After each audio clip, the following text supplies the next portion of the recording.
Hello and welcome to Throwdown Thursdays. My name is David and today I'm joined by my good friend and fellow teammate Ashley. Hello. I'd like to wish you all a happy new year. Happy New Year. And today we're playing Welcome to the Dungeon. In Welcome to the Dungeon you are betting or bidding to be one of the heroes that stands in the middle. There's a main deck that you'll draw from which consists of all monsters. You'll be putting them face down, creating a dungeon deck. You can either opt out of the round or you can just continue to keep putting monsters into the dungeon. If you're the last person in the round, you have to be forced to go into the dungeon with the hero and all the equipment that the hero has. At the moment, we're going to start off with the warrior. For the first 4 rounds, we're going to go through each of the heroes. We're going to start off with the warrior, which we're going to talk a little bit about their equipments, what we like about them. Each hero starts off with 11 HP. The warrior has the Holy Grail, which is really nice. The Dragon Spear, the Torch, and the Vorpal Sword. Vorpal Sword is really nice. It allows you to think of any monster that you think's in there, and it kills it instantly. Especially if you've stuck high-level monsters that are already definitely in there, which is really nice. So you started off with a skeleton that you stuck it in there. The Torch kills that straight away. Anything 3 or less, it's dead. It was also backed up by the Holy Grail, but Lewis has taken that. So obviously now the warrior, the last person will take the warrior with 2 less equipment in. So obviously it's going to have less HP and he won't be able to kill any evens, unfortunately. And it's not going to be able to kill anything that's 3 or less. So already it's quite a dangerous dungeon for the warrior to go through, even with just 4 cards. Really just I don't think the dragon is that much of a big threat, in all honesty. So James is going in with the Vorpal Sword. He's going to call 3. So any orcs that come up, which you've stuck 1 in, it kills it instantly. Yeah. So the 2 comes out, takes 2 HP off of his 6. And then the goblin comes out. It was just unfortunate that Natalie took the torch. It would have taken both of those out. And then the demon comes in. I don't know who stuck the demon in, but yeah, he was dead by that point. So James is out on that one. You have 2 lives. Once you take 2 lives, you're out of the game completely. So the last person in the game is the winner. So you can either win by being the last person in the round, or if you go through the dungeon twice and you get 2 success cards. So the next card that's hero that's going to come out is the Barbarian. He's one of the ones that has the healing potion, so he gets revived with the same amount of HP, which is really nice. And one of the only weapons that kills the golems. Yep, which is very nice. I'm really scared of the golem. I'm not a big fan of the golem. Whenever I get one in hand, I always just want to stick it in and go out next round, but it always just transpires that I'm the last one in there. Yeah. So you get the Lich, you stick that in there. And the Barbarian is pretty tanky. Would you say he's your favourite character? Yeah, he's one of my favourites. Yeah, he's very strong. And when he comes back with 4 HP. Everyone else comes back with 2 or 3, which doesn't seem that much, but it's the difference between, a Lich and a demon, sort of thing.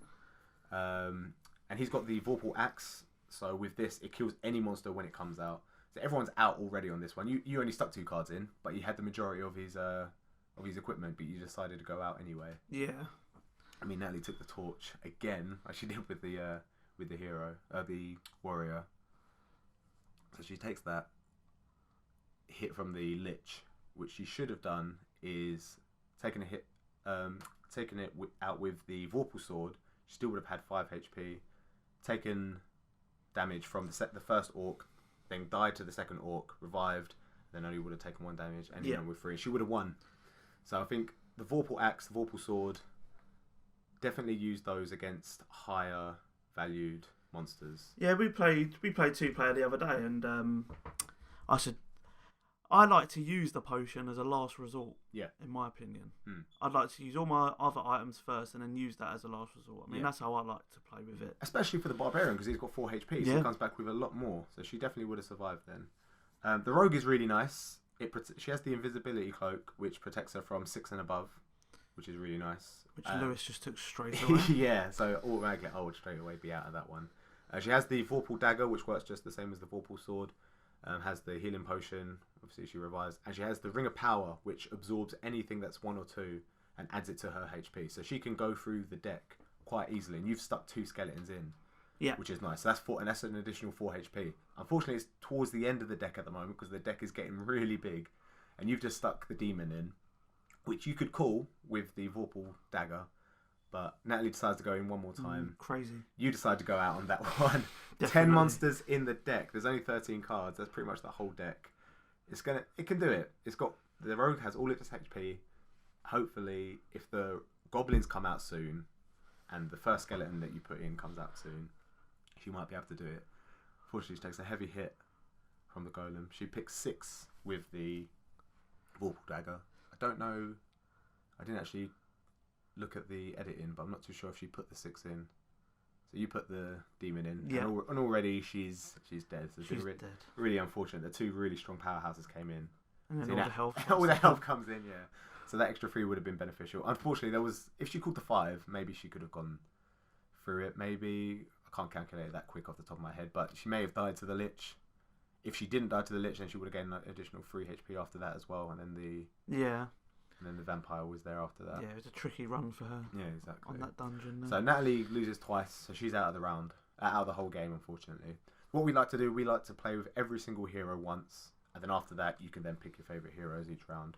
So Mage is last, because we did play this game quite a few times before recording this, and no one really likes to pick the Mage. He's definitely not No, his items are not very beneficial to anyone. No, not really. I think the only good one he has is the Holy Grail, because it defeats all the evens, which is pretty nice. Yeah.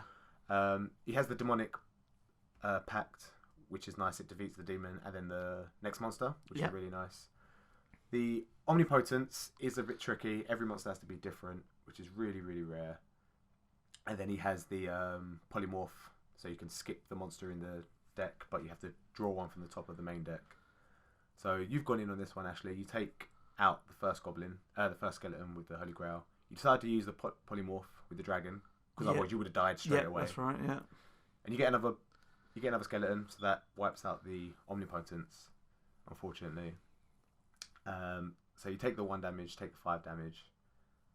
Fortunately, you take another hit, and the next card is unfortunately the vampire. So if you didn't use it, the polymorph, then you would have got a success card there. But it's one of those things. It's like a 50-50 chance. What are the odds? Yeah, it's true. There's hardly any cards in there. I just couldn't take the risk. Yeah, exactly. You would have so hard. You would have kicked yourself if it was the other way around. You would have survived if you did do it. Definitely. You would have kicked yourself. So a new round starts for the heroes. We allow now that any hero can be picked. So you decide to go for the Barbarian, obviously, your favourite. And you're going first. So you stick the Vampire in. And there's nothing really for the Barbarian to kill the Vampire, other than his brute strength. Yeah. Pretty much. So you stick the Goblin in. You also stick a Lich in as well, which is really nice. And at the moment, it seems okay for you. But you decide to go out, because you've obviously stuck a Lich in. And there's like 6 cards in there. So Lewis is going in. The skeleton loses to the torch, takes a hit from the golem, and unfortunately the dragon comes out. He's gonna use his either Vorpal Axe, or he can just heal himself. It's like we said before, it's mandatory pretty much to use the Vorpal Axe, Vorpal Sword on the higher monsters, isn't it? Yeah, that's true. And use your resurrection at the last possible minute. Yeah, that's the way I do it, but like the way the monsters come out. Yeah, exactly. It didn't really work out for him. I don't know if he could do it. If he died to the dragon, could he have done it? If he died to the dragon, revive for 4. No, he still would have died, wouldn't he? Yeah, he would have died still. Yeah. Because he could have killed the 5, but then he would have had 4. Oh yeah, he would have only had 4 health. Yeah, of course. Yeah, if it was 3 or less, then it would have been all right. Really unlucky, unfortunately. So we're gonna go back out to the rogue. Definitely my favourite. I can't get over it. I like to go all the way with her, but she, like we said, the mage is the only one really that can't really go all the way with all the cards in the deck. But this one definitely can, but they have to be stacked in a different way. You want the health ones to come out really early, and all the big monsters come in late. You've already stuck in. I've stuck in 2 monsters. There's only 3 monsters in there. Yeah, exactly. So that's already free health. I do find it a weird game sometimes when you've put nothing in the dungeon, but you're taking items already. Yeah, because you don't know what I'm putting in there. Yeah, and you might be ruining yourself by taking the invisibility cloak. Yeah, exactly. I do find it quite an odd tactic playing like that. But Lewis has done it, and he's going in. He calls the 7. He's obviously stuck a 7 in there, so he's stuck the demon in there. I think he actually said he put the 7 and the 6 in there, but he decided obviously go for the 7. It's the highest one. So the Ring of Power is there to protect him with the goblin, which is nice. Yep. Use the Vorpal dagger to kill the demon, and then a nice little skeleton comes out, so he gets another 2 HP. So he ends up with 6 HP, more HP than the rogue itself. So he gets a nice little success card. Yeah. So it's Lewis's turn to pick the next monster. I mean, when it comes to taking equipment, keeping a card and taking equipment, with the rogue, I never like to do that. I always like to keep everything in there when it comes to the rogue. Yeah. If I'm with the barbarian and the warrior, I like to take a lot from them to try and force my opponent out. I don't know why, I just always seem to keep putting cards into the rogue. I never take any of the equipment away. Always seems to be the opponent. Yeah, I think with the warrior and the rogue, they kind of rely on their items, especially against strong monsters. Whereas the rogue can, she's got some items that heal her and bring her back to life, and you can kind of take that risk of just keep putting monsters in the deck. And if other people start taking the items, then you start thinking, she's not going to make this. Like, I'm just going to get out now. It's a brain teaser. It's horrible. You start taking over and what if, buts, and maybes, and it's all too much. So this is a pretty quick one, but you're going in on this one. It looks like you got your full health. You got the torch, which is nice. You're stuck in the skeleton and the orc, so you're pretty safe. You stuck in a golem as well, and you called the 5. Yeah. I think James stuck in the second golem, so that's, again, lucky for you. So he's taken the 6 HP only, and that's game, pretty much. Yeah. So it's pretty lucky that the last card wasn't, like, the demon or something. So you get a nice success card there. I don't know, what's... Oh, the mage. Yeah, there we go. The mage is back. We don't like the mage. I think the mage is good if there's 4 or less cards in the dungeon. 1 or less cards in the dungeon. No cards in the dungeon. Yeah, his HP, even if he had the resurrection, he's only got 2 HP. He's just terrible. Yeah. So when you take away one of his items, what is it? What's the item that gives him the most HP? It's not even, I haven't even got it out. The wall of... Is it the scroll of fire? Or? The wall of fire or something. Yeah. But yeah, 6 HP. As soon as you take that, he's only got 5 HP. That's nothing. So James has gone in with 6. Really risky. I think you went in with 6, or I think you went in 5 maybe. And you didn't make it. So as soon as he hits 4, I'm out. Yeah. I can't stand it. So already the Omnipotence is gone. Yeah. You can't use that anymore. He's got 1 HP, 3 cards in the deck. Even if he uses the polymorph, it's a no-go for him, unfortunately. Yeah. It has to be the demon now, which it's not, unfortunately. And so he can polymorph that, and then... Yeah, and then he's still got only 1 HP. If he had a revive, it wouldn't be so bad, but the mage is rubbish, so it doesn't have one. And it's sod's law that the next card had to be the demon. Yeah, unfortunately. Yeah, unlucky for James. So James is now out of the game. So this is the last game now. Obviously you and Lewis are 1 apiece. So either you're going to win, or Lewis is going to win, by either getting a success card or someone's going to be kicked out. Yep. So for this particular round, I haven't put the cards up because it just makes it a little bit more interesting as it's the last game. So James picks the Barbarian, which is like your godsend. He's your favourite hero. It's almost like he wants you to win. Yeah, to be fair, no one knew the Barbarian was my favourite at this point because the Barbarian only become my favourite after this game. It's very good. Alright, so Lewis is going to go first because James went out clockwise. Goes to Lewis first. So Lewis is going to stick a card in any second now. Then you do the same. So Lewis put the first one, you put the second one in. Lewis goes in for the third. And here's where things get interesting. Yeah, start taking the items. You start taking the items, trying to bluff each other out. Yeah, I'll take the best item that you've probably got. I'd definitely say the best item, yeah, because he's got a lot of HP. It'd be nice to come back with the... And his second best item. Yeah. So Lewis took there, and then I took more health. Exactly. So he's running on only 8 HP, but he gets to come back for an extra 4. There's only 3 cards in the deck. He can still do it. Yeah. But the fact that you now go in again, put a card face down, go to take an equipment, take the Barbarian, get him out of the game. He's not playing anymore. He's not playing. So you take the healing potion. It's almost like you're saying, I dare you to go into the dungeon. Yeah. I double dare you. He decides to opt out.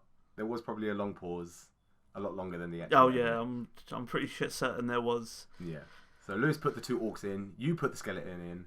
He put in the golem. So you win on that one, which was amazing in itself. But yeah, this is the game changer. This is the part that got everybody excited. Me, Natalie, and James. So you had the Lich, you had the dragon, and then the demon as well. So you had all 3 big monsters. Yeah. Just pushing it. So he's almost guaranteed that he's not putting anything weaker than a 5, basically. So that's the only thing you had to worry about. Yeah. But you still carried on going. Even after he put that 3rd one, I would have been out before then, to be fair. You obviously got balls of steel. Yeah. Because those last 2 cards that you put in could have been a vampire and a golem. Yeah, they could well have been. And you could have been dead. But no, it was really good. Me and Natalie and James, we went a little bit crazy after this. Yeah, it was really good. Really good. I couldn't get over it. I was just smiling the whole night. Really, really good. Yeah, it's a fun little game, little push your luck game. It can get quite tense. Yeah. There's obviously a lot of thinking involved and remembering what you put in and how far you think you can go into the dungeon. Yeah. But no, it's a pretty good game. It's a fun game. Really fun. We have the second one, so we'll hopefully be doing that as well in the next couple of weeks. And that's very interesting. Yeah, very interesting. A lot more interesting. Yeah. I may have to do a couple of videos on that because there's a couple of variants. There's actually a variant in here that it says that each player has to first go for a round or put in a card into the dungeon. Oh, okay. Yeah, so without taking any equipment, and then you can start taking equipment. So the first 4 cards have to go in. So then after that, you can decide what you want to do, sort of thing. I can imagine that being quite difficult, actually. Yeah, that'd be really difficult, actually. Maybe we'll play that as well. Yeah. That'd be fun. But yeah, that's pretty much it for this video. Hope you guys enjoyed, and we'll see you next time. Goodbye. Wow. There we go. I'll show you what I put under it. Oh, you just stuck it out. Ah. 6. Very well. wow. Oh, that's Wow. having the demon as well. Oh my god! You got all 3. Wow. You knew.